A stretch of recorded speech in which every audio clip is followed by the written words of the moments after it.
I want you guys to give it up for my main man, the mentor himself, the coach himself, Mr. Curtis Malone in the building. Y'all give it up.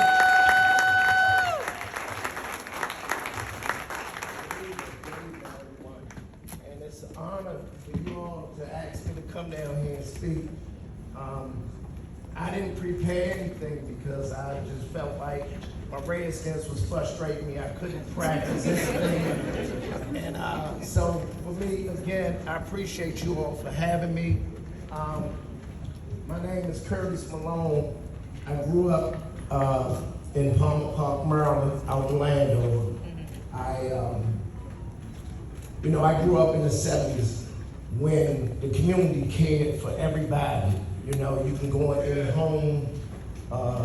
Every parent was your parent on the street, on the block. Yep.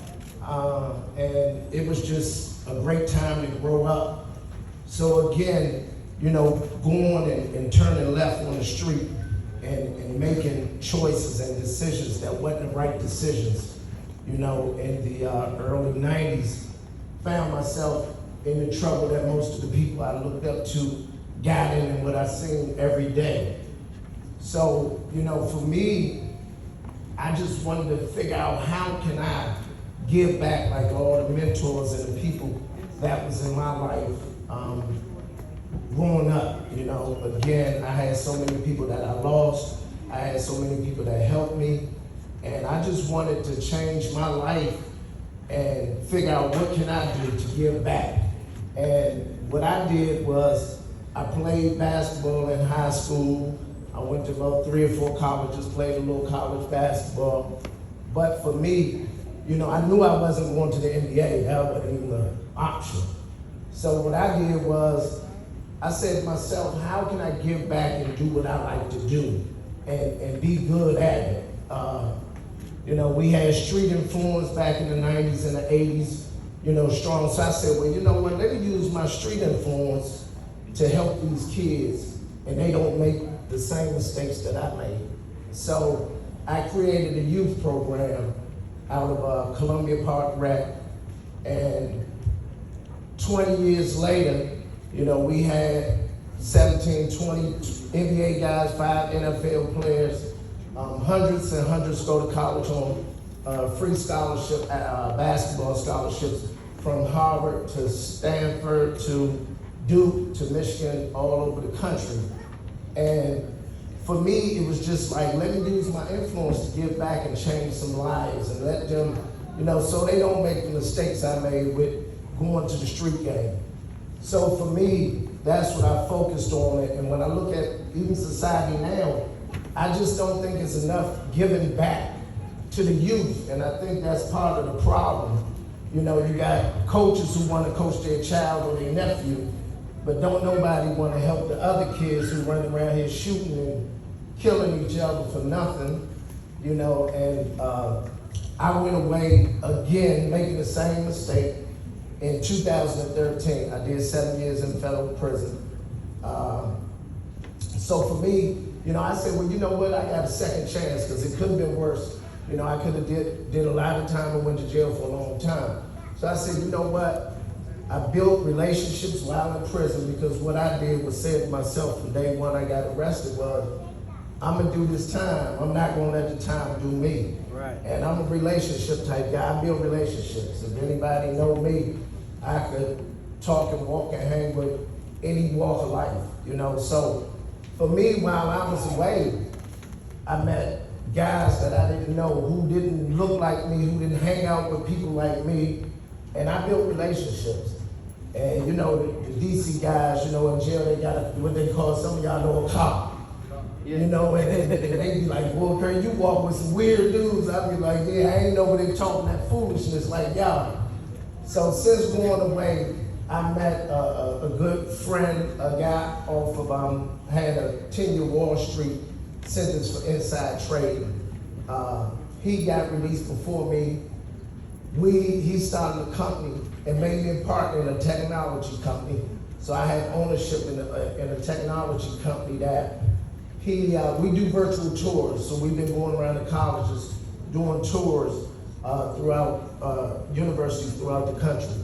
And then met another guy who we talked about restaurants and what we want to open a lounge. And I get a call one day, and he said, "Hey, brother," I said, "How you doing?" He said, "Well, you got that restaurant you done talked about having, and we opening up Malone Sports Bar and Grill over in Greenbelt, Maryland, which should be open.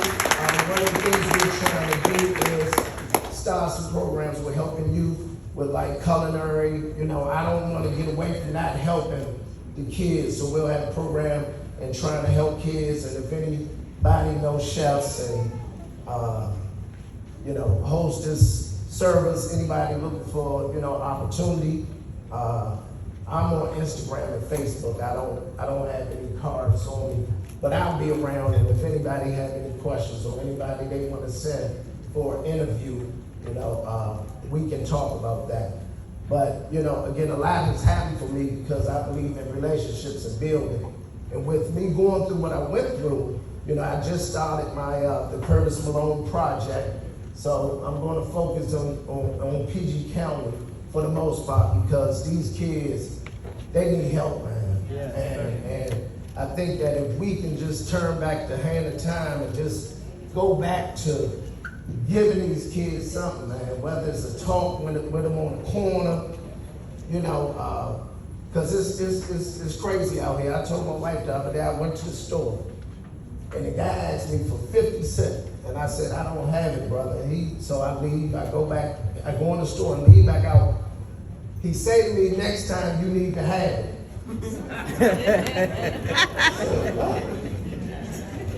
I said, "You know what?" I told her, I said, "Baby, because good God Almighty, I've been up Marlboro."